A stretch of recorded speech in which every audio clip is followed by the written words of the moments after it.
Bonjour à tous et bienvenue. Vous êtes sur Victoire Live. Très content d'être avec vous en ce vendredi 10 avril 2020. Et nous sommes dans cette première édition, cette première émission Soldats. Et j'ai deux invités de taille. Voilà, parce que ce sont des soldats, ce sont des commandos. Hein. Regarde à vous pour le Seigneur. Alors, j'ai le frère, la sœur. On va commencer par notre sœur Elsa. Bonjour ma sœur, comment vas-tu? Ça va bien, par la grâce de Dieu, frère David, ça va bien. Très content de te recevoir sur ce plateau à distance et de mon frère Alain Joël. Bonjour mon frère, comment vas-tu? Ouais, bonjour, bonjour mon frère, ça va très très bien, gloire à Dieu, gloire à Dieu. Amen. Alors, je vous ai suivi sur les réseaux sociaux, vous êtes très actifs, vous faites pas mal de lives et on voudrait savoir qui vous êtes déjà pour commencer cette émission. Bonjour, bonjour déjà à tout le monde, comme on le dit si bien dans notre communauté chrétienne dans le royaume, shalom à tout le monde. Moi c'est le serviteur Alain Joël et mon épouse la servante Elsa. Nous officions tous dans la mission évangélique des éclaireurs pour Christ. Et puis, depuis peu, vraiment, nous sommes vraiment au service de Dieu, vraiment Amen, à fond. amen, Et, voilà un peu en gros. amen. Alors, au service de Dieu, qu'est-ce que ça veut dire? 24 heures sur 24, 7 jours sur 7, hein? Qu'est-ce que ça veut dire? 24. Ok, merci beaucoup. Alors, si vous venez de nous rejoindre, nous sommes en direct sur Victoire Live dans l'émission Soldats.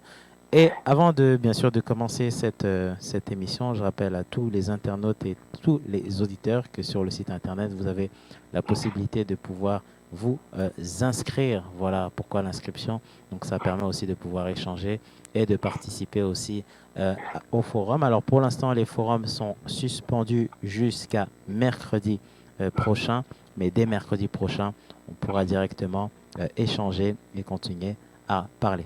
Voilà, ça c'était pour la petite information. Alors le thème de cette émission, c'est quelle est la mission d'un soldat? Voilà, mais avant de commencer, de rentrer un peu plus dans les détails, j'ai une question à vous poser, c'est quoi un soldat? Alors, dans le monde, hein, parce qu'on va partir de ce point de vue là un peu, essayer de faire en sorte que les gens puissent s'identifier un peu à ce dont nous allons parler aujourd'hui.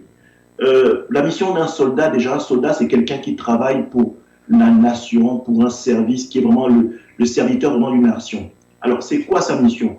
Quand on parle d'un soldat lambda dans le monde, c'est quelqu'un déjà qui est là pour protéger, n'est-ce pas? Protéger la nation, n'est-ce pas? C'est quelqu'un aussi qui est là pour maintenir la paix, n'est-ce pas? Et c'est quelqu'un qui protège également la nation contre les attaques, soit intérieures ou extérieures surtout. D'accord. C'est qui est là aussi également pour le respect de l'ordre et qui dépend justement d'une hiérarchie qui est le président de la République, n'est-ce pas, en termes des gens du monde, ouais. n'est-ce pas, le président de la République, qu'on appelle généralement le chef des armées. D'accord. C'est lui qui décide, c'est lui qui est à la tête. Si voilà, c'est le chef des armées, le président de la République. Ouais. En gros, c'est ça. D'accord. Alors, c'est-à-dire que un soldat en lui-même, ne peut pas faire tout ce qu'il veut. Voilà. Donc, il est soumis à une autorité. Donc, il suit ce qu'on lui demande de faire, c'est ça? Exactement, exactement. C'est cela, c'est cela. C'est cela même. Ouais. Alors, ma sœur Elsa, sommes-nous des soldats pour l'Éternel? Oui, normalement, tous les enfants de Dieu, tous ceux qui ont reçu le Seigneur ont pour mission, en fait, d'être des soldats, en fait. Hein, parce que les soldats, nous devons, comme le frère l'a dit, nous devons être sous l'autorité, en fait, du roi, le chef des armées, qui est le Seigneur Jésus-Christ. Nous devons être sous son autorité et travailler vraiment pour le royaume, en fait. Nous devons respecter ses lois et ses commandements comme il nous l'a donné. Donc, nous sommes appelés tous à être des soldats pour le royaume des cieux. Pour le royaume des cieux. Alors, un soldat ne dort pas. Hein. Un soldat, il est toujours, en position de guerre. Hein. Frère Joël. Oui. Effectivement, un soldat ne dort pas. Il a toujours le regard gendarme, toujours le regard, un œil ouvert. Un œil ouvert, voilà. Il a toujours un œil ouvert, toujours prêt au combat, quel que soit le temps et les circonstances. S'il y a une attaque, il doit être prêt à riposter. Ah oui, c'est-à-dire que même s'il est 1h, 2h du matin, je dois me lever. Si je dois prier, c'est ça? Voilà, c'est ça. C'est ça. Ouais, ouais. Alors moi, j'ai une question parce que j'ai beaucoup étudié, on va dire, sur le comportement d'un soldat. Donc, c'est quelqu'un en fait qui s'entraîne aussi beaucoup. Voilà, en tant qu'enfant de Dieu, est-ce que l'entraînement pour nous, c'est considéré comme la prière, comme des temps comment dire, de relation avec Dieu? Oui, bien sûr. Bien sûr, bien sûr. La prière, l'entraînement, c'est très important parce que un soldat, si un soldat s'en va sur le champ de bataille, il va en guerre et qu'il n'a pas les armes qu'il faut, mais c'est un soldat moribond à la base. Donc, il ne pourra pas vaincre l'ennemi. Alors, quand on est dans le champ de bataille, on a l'objectif de tuer celui qui est en face.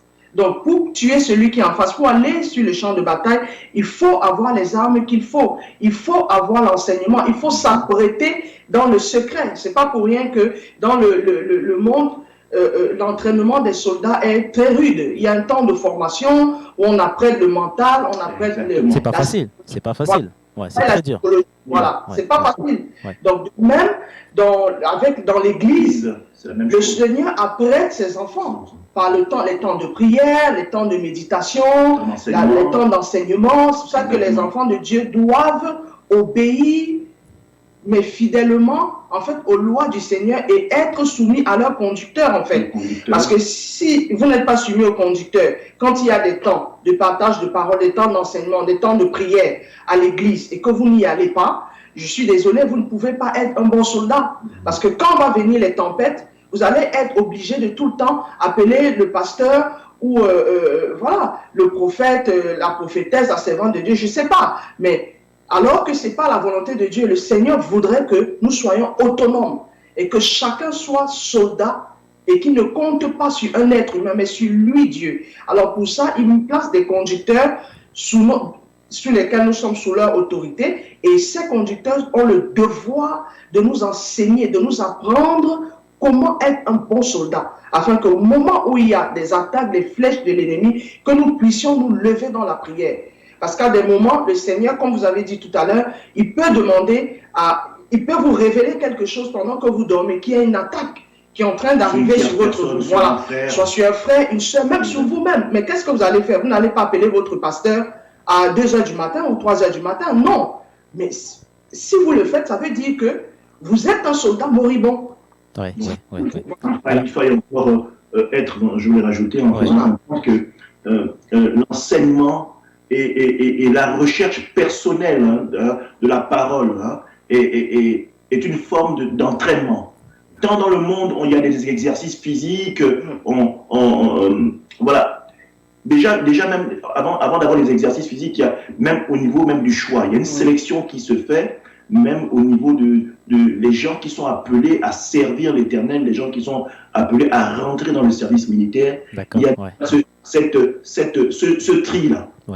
Il faut avoir une taille requise. Il y a des conditions, c'est ça, si je comprends bien. Il y a plusieurs conditions pour pouvoir être soldat. Et après la sélection, il y a justement cet entraînement-là. Et dans cet entraînement-là, nous permet déjà d'être enracinés dans la parole de Dieu, en ce qui concerne les soldats de l'Éternel, être enracinés dans la parole. Et comme disait mon épouse, tout ça va nous affermir pour que nous soyons prêts au combat de manière autonome. Prêts à être au combat de manière autonome. C'est à cela que l'Éternel nous appelle, c'est à ce que nous puissions non seulement être sous l'autorité de Dieu, mais chaque soldat doit avoir une fonction particulière. Amen. Alors, moi, j'ai une autre question parce que tout à l'heure, vous avez parlé d'équipement. Voilà, un enfant de Dieu doit s'équiper. On ne peut pas partir en guerre comme ça, sans armes. Et c'est vrai que lorsqu'un soldat, on l'envoie en mission, alors avant même qu'il puisse partir en mission, c'est qu'on analyse quand même. Là où on fait sur quel terrain il va arriver, il y a les conditions, est-ce qu'il fait chaud, est-ce qu'il fait froid. Et il y a aussi une étude, aussi au niveau de l'ennemi. En tant qu'enfant de Dieu, le fait de pouvoir prier, le fait d'être toujours en relation, est-ce que c'est aussi une manière aussi de se préparer au combat?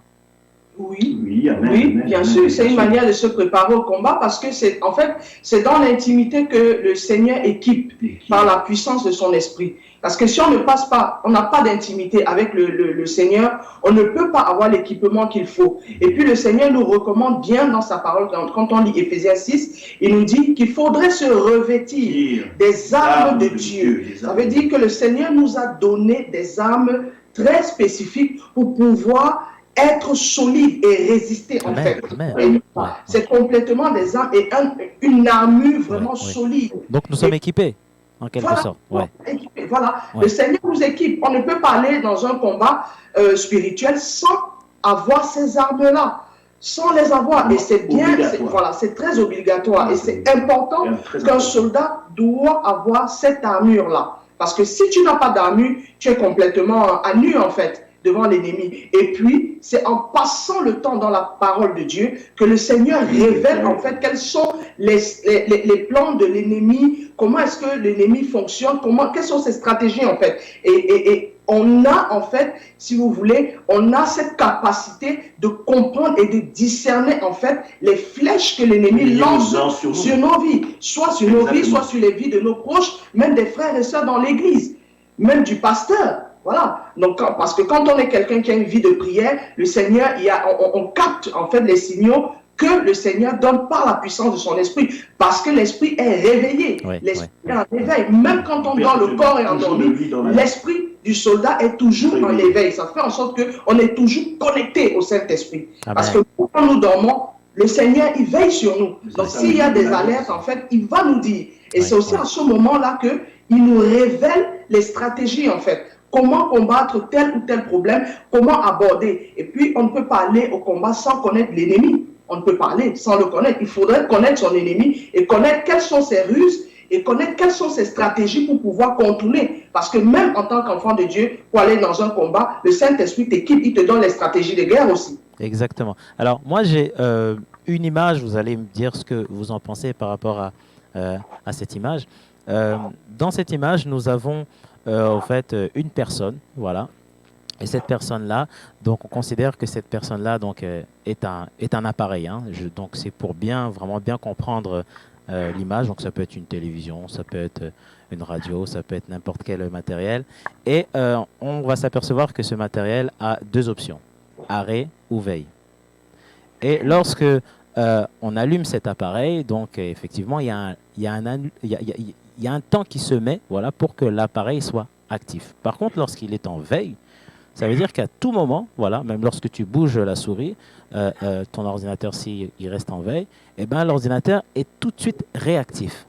Voilà. Maintenant, si je quitte cette image, en tant qu'enfant de Dieu, est-ce que ça voudrait dire que nous sommes en veille? C'est-à-dire que notre esprit est toujours, mais je dis bien toujours connecté. Voilà, c'est-à-dire que la moindre attaque, je dois répliquer tout de suite. Est-ce que c'est ça aussi un soldat?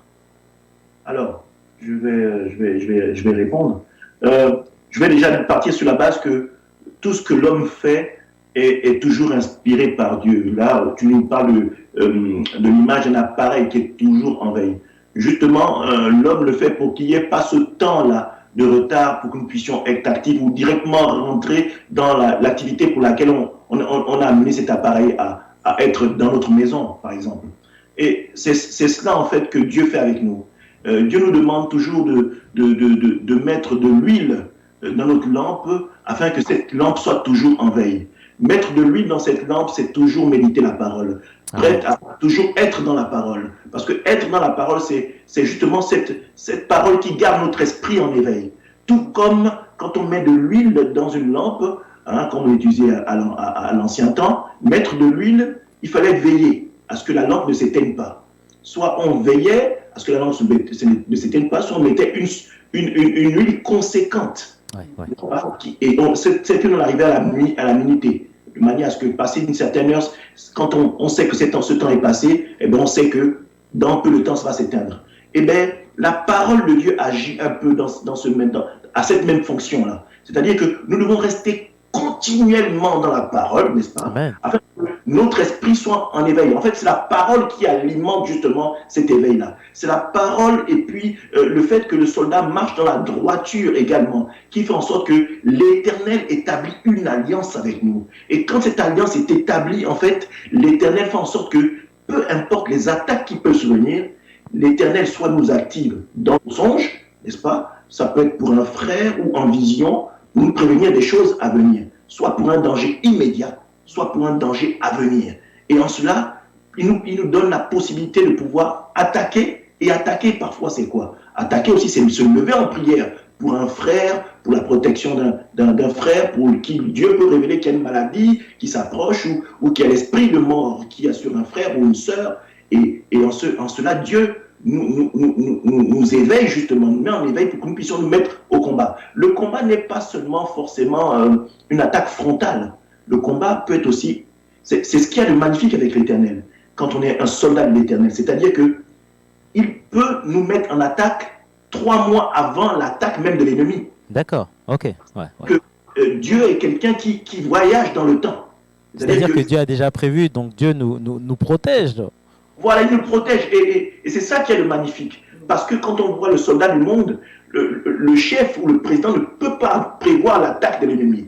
Et le chef qui est le président de la République ne donne pas sa force, en fait, n'a pas une force physique, il l'octroie aux soldats. Mais ce qu'il y a de magnifique avec Dieu, ce qui fait en sorte que Dieu c'est magnifique et c'est déjà une hiérarchie d'amour, c'est que il y a quelque chose qui se passe, c'est que Dieu nous confère sa puissance, afin que sa puissance, au travers de nous, combatte l'ennemi. Et il y a encore cette chose, au moment où nous sommes affaiblis, Dieu peut apparaître, n'est-ce pas, en la qualité du Seigneur Jésus-Christ, pour faire notre combat. Donc il est à la fois, nous sommes à la fois autonomes, mais Dieu aussi, au travers de notre autonomie, combat pour nous.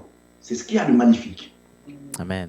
Alors, ma sœur Elsa, pourquoi en tant qu'enfant de Dieu, on est tout le temps attaqué? Franchement, il y a des attaques à gauche, des attaques à droite. Hein? On a l'impression qu'on ne se repose pas. Pourquoi en tant qu'enfant de Dieu, toutes ces attaques, Elsa? Alors, frère David, déjà, quand on est enfant de Dieu, il faudrait qu'on comprenne que quand on vient au Seigneur, on ne vient pas dans un monde de bisounours. Amen. Parce que, oui, ce n'est pas un monde de bisounours où on distribue les bonbons fraises tagada. Non. On est en guerre et on est continuellement en guerre. Parce que nous sommes dans le monde on n'appartient pas à ce monde-là. Donc, étant sortis de la servitude dans laquelle nous étions, dans le péché, le Seigneur nous sort de là. Bien évidemment, l'ennemi, Satan ne va pas nous laisser comme ça, voilà, on se promène, on mène une vie chrétienne normale, comme si de rien n'était. Ben non, il va continuellement nous attaquer. Mais la bonne nouvelle, c'est quoi? C'est que quand on est attaqué, c'est que nous sommes vraiment dans la marche avec le Seigneur. Un chrétien qui n'est pas attaqué, c'est dangereux. C'est dangereux parce que tu penses que tu es à l'aise, alors que non, en fait, tu es avec l'ennemi. Parce que Satan n'attaque pas celui qui lui appartient. Hein. Non, ça veut dire que tu peux être à l'église, tu viens à l'église, mais tu es un sympathisant en fait. Tu penses que tu es un enfant de Dieu, mais tu es un sympathisant, tu es un collaborateur. Tu es, on va dire, tu es, je sais pas, un spectateur. Tu n'as pas de vie chrétienne normale, parce qu'une véritable vie chrétienne va avec les combats. Ouais. Donc les combats sont normaux, si je comprends bien, c'est tout à fait normal. Les combats, si on n'est pas, voilà, ça permet aussi de nous affermir, ça permet aussi qu'on prenne confiance et ça travaille aussi notre foi. Parce que si on n'est pas attaqué, on ne peut pas en fait manifester cette dimension de foi qu'il faut. Parce qu'il y a certains enfants de Dieu, dès qu'ils sont attaqués, allez hop, ils abandonnent le Seigneur, c'est trop dur pour eux, ils retournent dans le monde. Alors que non, il faut justement rester, il faut résister. C'est pour ça que le Seigneur l'a dit depuis la Genèse, quand il a dit à Caïn, voici, le mal se couche à ta porte, résiste. C'est pour ça qu'il nous donne les armes en fait, pour pouvoir résister au plan de l'ennemi. C'est pour ça que dans les armes du soldat, nous avons le bouclier de la foi qui est là pour bloquer toutes les flèches que l'ennemi va nous envoyer. Mais si on n'a pas la foi c'est très important. C'est un bouclier puissant que le Seigneur nous donne. Alors on a besoin, voilà, c'est une arme principale, on a besoin de ce bouclier-là pour pouvoir combattre en fait. Pour pouvoir combattre, parce que pour pouvoir résister contre les traits enflammés de l'ennemi dans nos vies. Donc, en gros, un enfant de Dieu doit avoir des combats. Mais après, le Seigneur, voilà, ça contribue à l'affermissement, hein, ça contribue à son affermissement personnel, hein, parce qu'il faut bien qu'il y ait des combats pour que tu comprennes que voilà, le Seigneur t'amène d'étape en étape afin que tu puisses grandir.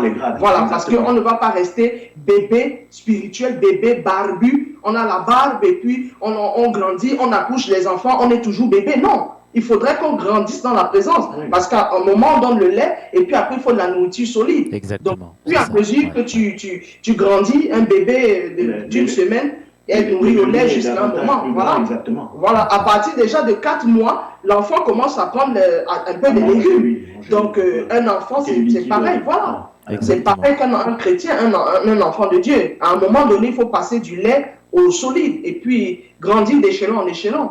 Alors, nous Voilà. sommes toujours en direct sur Victoire Live dans l'émission Soldat. Voilà, il nous reste à peu près 10 minutes. Et le thème de cette émission, c'est quelle est la mission d'un soldat? Voilà, donc cette émission est en direct sur Facebook et en rediffusion ce soir sur YouTube. Elsa, Joël, si je comprends bien, un soldat doit toujours s'entraîner.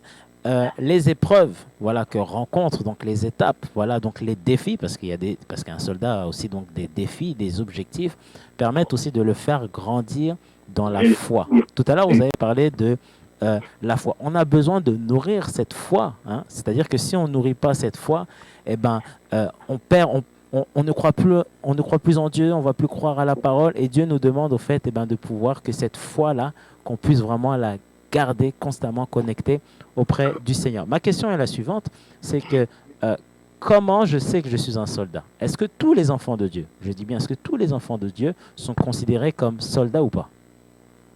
Alors, je vais essayer de répondre. Ok.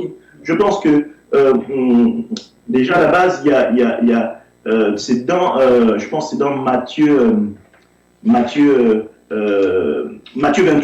hein, dans Matthieu 28, la mission à laquelle Christ envoie les disciples, c'est de faire de toutes les nations des disciples. Donc, c'est vrai que tout homme, à la base, Dieu l'appelle pour le servir, donc être un soldat. D'accord. Ouais. Après, comme dans le monde, il y a les grades dans le soldat. Il y a les soldats, après, il y a, je pense, les officiers, après, les sous-officiers, après, qu'on appelle ça, qu'on appelle, il y a toute une panoplie de grades. Et je pense que tout le monde n'est pas appelé à être simple soldat. Il y a des gens qui sont au-dessus, n'est-ce pas, et qui prennent le galon. Ceux qui sont au-dessus sont chargés justement de former ceux qui sont en première ligne. C'est-à-dire qu'il y a des responsables, si je comprends bien. Tout le monde n'est pas responsable. C'est bien en ça. Fait, il y a une chaîne en fait de commandement. Il y a une chaîne de commandement. À la base, tout le monde est appelé à être soldat parce que la Bible déclare que l'ennemi est comme un lion rugissant, cherchant qui dévorer. Donc nous sommes en perpétuelle attaque et c'est pour tout le monde. Donc le combat commence déjà pour nous dès que nous sortons de l'emprise de Satan. C'est-à-dire que dès que nous sommes nés de nouveau déjà, là nous sommes déjà un soldat. Ça veut dire que là il y a une guerre. Donc à ce moment-là, oui, l'ennemi nous déclare en guerre. Voilà, la guerre elle est là. Oui. La guerre elle est là. Mais en fait la guerre elle est plus dans un plan spirituel, n'est-ce pas, et qui touche le côté physique. D'accord. Donc c'est pourquoi Dieu nous appelle à faire de toutes les nations des disciples, afin que l'autorité qui est dans le royaume, en fait, descende sur terre. N'est-ce pas? C'est en ce sens-là que l'Éternel nous appelle. Donc, c'est vrai, tout le monde est appelé à être soldat. Bon, après, il y en a qui sont soldats et qui désertent, hein, c'est ce qu'on appelle vraiment être rétrograde. Donc, ça arrive. C'est le même principe, en fait. Donc, ce que je voulais dire, c'est que le soldat même est la chose même à laquelle Dieu nous appelle, c'est-à-dire établir son royaume sur terre. Amen. Voilà. Amen. Alors, le soldat, ça, c'est un très bon thème, hein, donc je rappelle à tous les internautes et aux auditeurs qui viennent de se connecter sur VL. Là, on parle bien sûr de cette mission. Voilà, donc c'est la première émission aussi de soldats. Il y en aura beaucoup d'autres parce qu'on rentrera beaucoup plus dans les détails, hein. Et c'est vrai que le prochain thème aussi de cette émission parlera aussi donc de l'unité, voilà, dans le corps du Christ en tant que soldat. Et là, on verra que chacun joue un rôle important parce que si toi tu es fatigué de ton côté, eh ben celui qui est à côté de toi, donc ta soeur ou ton frère, peut prendre l'avant et pendant que toi tu te reposes et que tu prennes, on va dire, de la nourriture. Donc voilà, on rentrera un peu plus dans les détails. Le but aujourd'hui de cette émission, c'est de comprendre qu'est-ce que c'est un soldat. C'est pour ça qu'on ne rentre pas vraiment trop dans les détails pour pas prendre de l'avance par rapport aux différents thèmes. Alors il y a une histoire aussi d'âme. Il faut sauver des âmes. C'est-à-dire que il y a des âmes qui sont emprisonnées, il y a des âmes qui se retrouvent dans certains endroits, qui se retrouvent bloquées. Et Dieu nous demande, eh ben, tu vois le pays, tu vois ce pays-là, tu vois cette terre que je te montre, tu dois partir en mission. Voilà. Mais c'est vrai que lorsque tu pars en mission, tu te dis, waouh, mais non, mais Seigneur, mais là, il y a beaucoup d'ennemis. Et c'est là que le Seigneur nous parle à travers sa parole de Dieu. La parole de Dieu, c'est beaucoup plus qu'un outil. Et tout à l'heure, on l'a dit, c'est une arme. Voilà. Alors souvent, on a tendance aussi à, entre parenthèses, à, lorsqu'on reçoit des attaques, voilà, on a de fois peur au fait de certaines attaques en se disant, waouh, en fait, c'est une attaque violente, voilà. Mais souvent, on oublie aussi que le Seigneur aussi attaque aussi l'ennemi, voilà. Et on ne le sait pas, voilà. Deux fois, il se peut que hier, tu avais rendez-vous chez le dentiste et à un moment, tu te dis, mais pourquoi? Mais je ne comprends pas pourquoi le Seigneur m'a fait passer par là. Tu sais, tu te poses des questions, tu prenais toujours le même bus pour arriver au fait, eh ben, au centre dentaire et tu es passé par un autre endroit. Voilà. Mais ça, tout ça, tu ne le sais pas, c'est que le Seigneur, tu sais, dans son plan, te permet que, eh ben, de casser les habitudes. Voilà. L'ennemi, au fait, eh ben, voyait que tu étais là tous les jours à 10 heures. Et ben là, à un moment, eh ben, il va arriver près de chez toi. Il avait peut-être tendance de commettre, on va dire, comment je pourrais dire, un cambriolage, voilà. Mais il est là, donc il t'a analysé, voilà, il sait que tu pars à 10 heures et là tu n'es pas parti. Eh bien, je voudrais te dire que les plans de Dieu sont parfaits. Et ça revient sur ce qu'on a dit au début, c'est qu'avant de partir en guerre, avant que Dieu t'envoie, eh bien Dieu fait de la reconnaissance, voilà. Ça permet d'analyser, ça permet en fait de voir eh ben, qui sont ses ennemis, voilà, qui sont ceux qui veulent te combattre. Ça permet aussi d'aller beaucoup plus loin et de dire, ok, bon, l'ennemi est placé là, ok, ben nous, le Seigneur va organiser en fait les choses autrement. Et ce qui est beau, c'est que le Seigneur, il est dans tous les temps. Il est au passé, il est maintenant et il est demain. Chose que l'ennemi en fait ne peut pas. L'ennemi en fait n'a pas cette conscience et Dieu est au-dessus de tout. C'est-à-dire que tu portes en toi, alléluia, le roi de gloire. Et derrière le roi de gloire, il y a aussi toute une armée. Alors, avant de quitter cette émission, parce qu'il nous reste 2-3 minutes, est-ce que vous avez quelque chose à ajouter? Alors, moi, j'ai quelque chose à ajouter pour pas faire ce que tu dis. Ça fait partie des équipements dont le royaume les équipe. Vraiment, c'est toute une logistique. Là, tu as parlé et tu as fait comprendre que Dieu nous prépare. Le plan est tellement parfait, en fait, que Dieu prépare tout. C'est-à-dire qu'il y a une logistique qui se met en place en tant que soldat de Dieu, une logistique qui se met en place que même nous ignorions. Hein? Il y a quelque chose qui se met en place qui est même comment dire, qui nous est inconnu. C'est-à-dire que Dieu nous équipe quand on a par exemple le discernement des esprits, c'est-à-dire que c'est une espèce de radar, un peu comme une tour de contrôle qui est en nous, n'est-ce pas, qui nous permet de détecter même l'ennemi avant. Vraiment, c'est tout un équipement. Je voudrais savoir que être un soldat en Dieu, en fait, tout ce qu'il y a par exemple dans les armées du monde, cet équipement, cette logistique-là, en fait, c'est comme on a Christ en nous, c'était cet équipement-là, en fait, qui nous habite. Amen. Il y a des stratégies de guerre qui sont établies, c'est-à-dire que quand on est avec Dieu, et quand on est dans cette alliance-là qu'il a nouée avec nous, on est complètement, vraiment équipé de tout cela. Et aussi, un soldat, un enfant de Dieu, un chrétien, comme le Seigneur l'a dit dans Éphésiens 6, il dit, il faudrait qu'on se revête des armes de Dieu. C'est-à-dire, on doit avoir le casque pour salut, la ceinture de vérité, le bouclier de la foi, la cuirasse, alléluia, de justice. On doit avoir les chaussures. On doit mettre les chaussures aux pieds que dans le zèle de l'évangile. C'est-à-dire qu'on doit être assis sur la parole et on doit vraiment savoir qu'en tant que soldat, on va déjà dans le combat avec la victoire, étant assis dans les lieux élevés avec notre Père. Amen. Amen. Donc ça fait en sorte que on va déjà victorieux dans le combat. Alléluia. Les enfants de Dieu, ils sont déjà perdants avant d'y aller parce que pour certains, ils n'ont pas conscience de ça en fait. Ça fait en sorte qu'ils ne résistent pas assez et les combats, les persécutions persistent en fait. Ça veut dire que le problème dans lequel tu es, il peut mettre beaucoup de temps à être résolu. Il y a parfois le Seigneur veut en fait travailler en chaque personne en fait la persévérance parce que c'est un fruit de l'esprit aussi. Donc il y a certains combats qui sont vraiment des combats, moi je dirais vite fait, hein, parce que il y a des combats qui sont vraiment rudes et les combats légers. Franchement que voilà, vite fait, tu te débarrasses de ce problème et puis tu avances. Parce qu'il y a d'autres, il faut grimper les échelons. Voilà. Donc, voilà, plus tu commences petit, tu montes, et puis tu as les fruits géants, tu as les principaux. Il y en a qui prennent du temps, c'est ça Elsa. C'est-à-dire, il y en a qui sont très courts, hein, ça peut durer 1 heure, ou bien il y en a qui sont longs, ça peut durer 5 ans. Et puis tu te débarrasses de ça dans la prière et puis tu avances. Parce que quand ce sont les principautés qui arrivent, ça devient plus compliqué en fait. Alors, je voudrais ajouter quelque chose. Il y a une chose qui est magnifique, et c'est ce que l'Esprit de Dieu vient de me révéler.